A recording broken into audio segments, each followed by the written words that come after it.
Sino ba nag-approve ng budget? Bakit hindi na veto Marcos, 'di ba? Sino ba yung mga binoto nyo na gumawa ng budget? Ito din kasi yung malaking problema sa mga Pilipino. Pag bumoboto sila, lalo na ng presidente, tingin nila yung presidente yung gagawa lahat ng functions and magically, yung presidente yung makakapaglinis ng buong gobyerno o ng Pilipinas. They never saw the importance nung mayor, councilor, congressman, senators, at kung ano-ano pa. They only focus their sights on the president. Kaya nga, pag oras ng botohan ng presidente, doon sila nagkakatakwilan, nagkakamurahan, kung ano, grabe yung intensity. Pero napakamaling isipin na presidente lang ang dapat yung pag-isipang maigi kung sino yung iboboto. Well, this is Pinoy Extreme and let's explore how Filipinos think about politics. Let's do this. This is Pinoy Extreme. Sino ba yung nagboto ng mga gumawa ng budget? Kaya nandyan sila.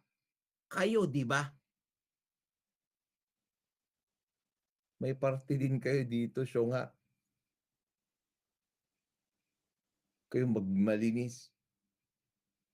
Kasi yung mga kumurakot, yung mga nagnakaw sa inyo, binoto nyo.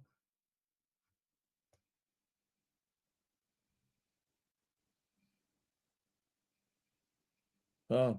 Siya yung nag-approve ng budget, di ba? Sino yung mga bumoto sa nagpasa ng budget? Kayo. Ikaw.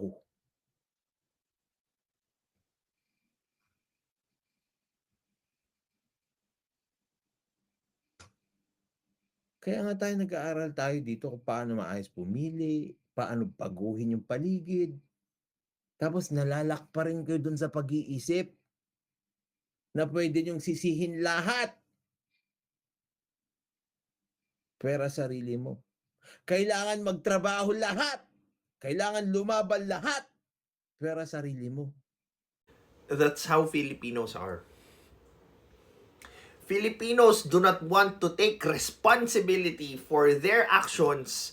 It's always going to be other people who should work for them so that something good may come or happen for their or to their lives.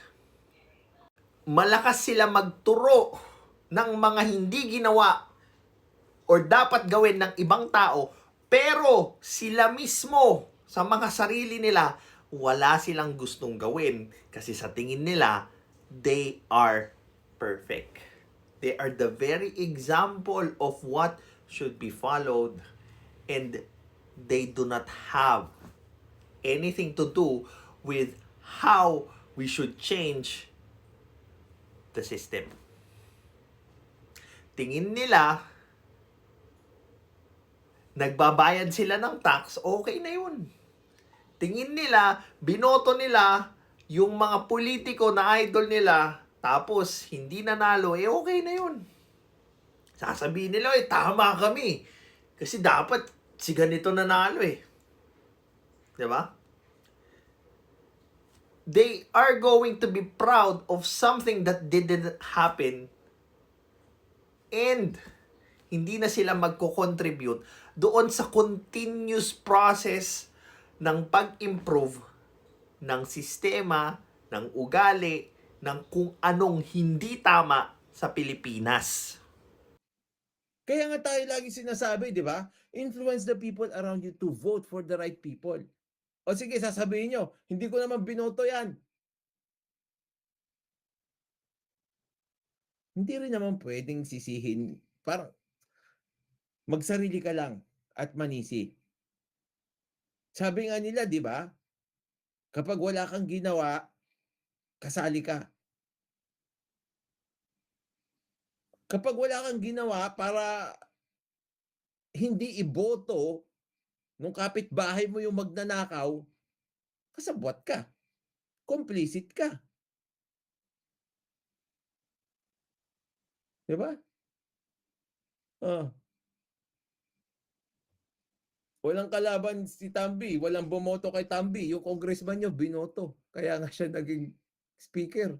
Kaya nga sa abot ng makakaya ko, I try to teach people values so that they could use it as a guiding principle doon sa pagboto ng maayos sa mga leader or politiko na magkakaroon ng malaking epekto towards either pagbagsak palalo ng Pilipinas or unti-unti nating pag-unlad. Gets? That's why I'm here, so that people could practice their critical thinking and discuss. Hindi lang yung magbangayan, hindi lang yung magmurahan, hindi lang yung mag-asaran, but to actually put sense doon sa utak ng mga kapwa natin Pilipino dahil dapat kasama natin sila na lumalaban doon sa korupsyon. Hindi natin dapat sila iwan para may kasama tayong bumoto doon sa maayos na kandidato. Kaya never akong nag-block ng kahit sinong tao kasi gusto ko magkaroon sila ng isang channel na kung saan may maririnig silang iba bukod doon sa opinion ng echo chambers nila.